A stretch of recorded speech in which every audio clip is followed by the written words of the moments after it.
Hello friends, welcome back to my channel. दोस्तों, interpretation of statutes की इस series में हमारा अगला टॉपिक है इंटरप्रिटेशन एंड कंस्ट्रक्शन।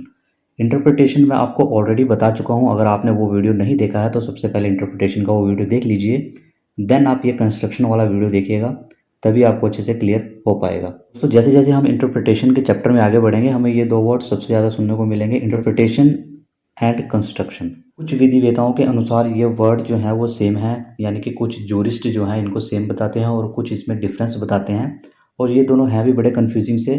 तो मैं यहाँ पर ये मान के चल रहा हूँ कि आपको इंटरप्रिटेशन का मतलब पता है, तो अब मैं आपको कंस्ट्रक्शन का मतलब बताता हूँ। जैसा कि इंटरप्रिटेशन यानी कि निर्वचन में होता है, स्टैट्यूट के अंदर कुछ ऐसे कंफ्यूजिंग वर्ड्स, वाक्य या उपबंध होते हैं जिनका क्लियर मीनिंग नहीं पता होता, उनका मीनिंग निकालना होता है, उनका मीनिंग की व्याख्या करनी पड़ती है, उसको इंटरप्रेट करना पड़ता है। वैसे ही यहाँ पे कंस्ट्रक्शन में जो है किसी शब्द या किसी उपबंध का सही मीनिंग निकालने के लिए उसे कंस्ट्रक्ट करना पड़ता है, उसे कुछ मॉडिफाई करना पड़ता है। एक एग्जांपल के थ्रू मैं आपको समझाने की कोशिश करता हूँ। मान लीजिए यहाँ पे हमारे पास दो व्यक्ति हैं, उन दोनों से उनके दो फ्रेंड्स मिलने आते हैं और उनसे उनके दादाजी का हालचाल पूछते हैं। तो वो जो दो व्यक्ति हैं वो कहते हैं कि हमारे दादाजी की तबीयत खराब थी और वो हमें छोड़कर चले गए। तो अब यहाँ पे कंफ्यूजिंग स्टेज आ जाती है, क्योंकि यहाँ पे उन्होंने क्लियर नहीं बोला है कि मेरे दादाजी की तबीयत ख़राब थी तो वो एक्सपायर हो गए हैं। उन्होंने सिर्फ यहाँ पर ये बोला है कि वो हमें छोड़कर चले गए हैं।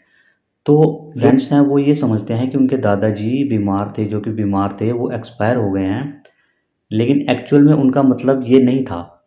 तो वो यहाँ पे अपने वाक्य को, अपने जो उन्होंने शब्द कहे हैं उसको थोड़ा कंस्ट्रक्ट करेंगे कि मेरे दादाजी बीमार थे और वो देश छोड़कर अमेरिका इलाज करवाने चले गए हैं।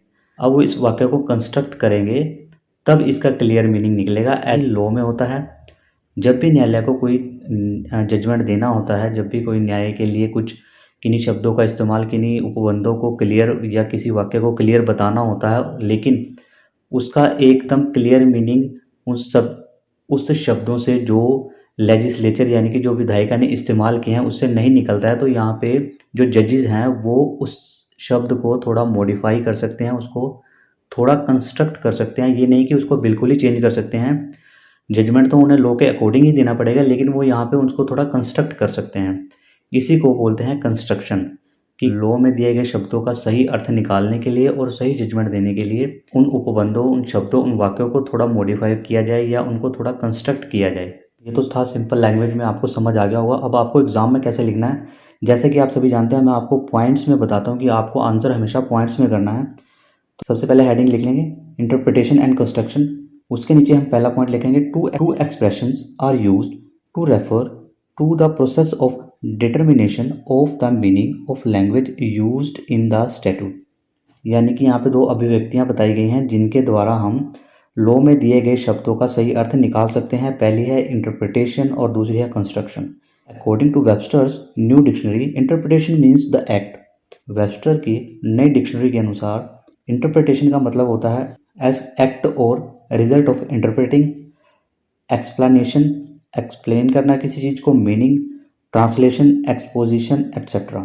वहीं पे कंस्ट्रक्शन इज एन एक्ट और प्रोसेस ऑफ कंस्ट्रक्शन। इंटरप्रिटेशन का मतलब होता है किसी चीज़ को ट्रांसलेट करना, उस चीज़ का मतलब निकालना, उस चीज़ को एक्सप्लेन करना, लेकिन कंस्ट्रक्शन का मतलब होता है कोई एक्ट, कोई प्रक्रिया, process of constructing the way in which something is constructed, manner और मेथड ऑफ बिल्डिंग। किसी चीज़ को बनाने के लिए, किसी वाक्य, किसी शब्द या किसी उपबंध को बनाने की एक प्रक्रिया, कंस्ट्रक्शन अर्थान्वयन कहा जाता है उसको हिंदी में। एक यहाँ पे विधि शास्त्र हुए हैं Cooley. Cooley made an effort to distinguish these two terms.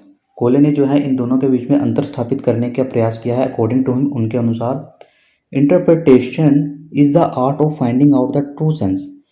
उनके अनुसार इंटरप्रिटेशन एक कला है शब्दों का सही अर्थ निकालने की, and enabling others to derive from them the same idea which the author intended to convey. यानी कि ऑथर जो आइडिया कन्वे करना चाहता था वही सेम आइडिया वो डिराइव कर सकें।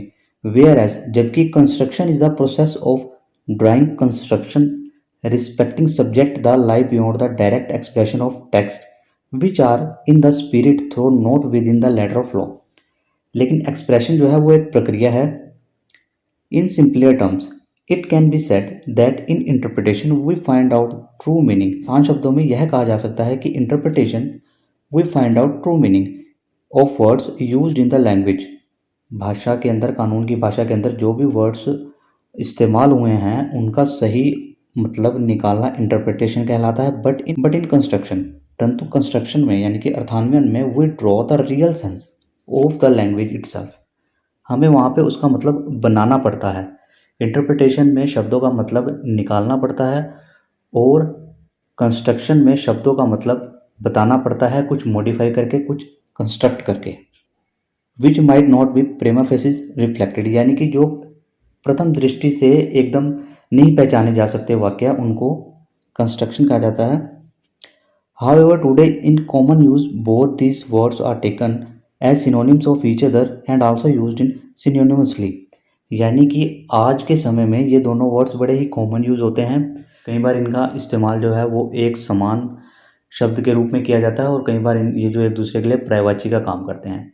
तो ये था कंस्ट्रक्शन का चैप्टर। वीडियो अगर अच्छी लगी हो तो लाइक कर दीजिएगा, शेयर कर दीजिएगा और अगर चैनल को अभी तक सब्सक्राइब नहीं किया है तो चैनल को सब्सक्राइब कर लीजिएगा। Thank you.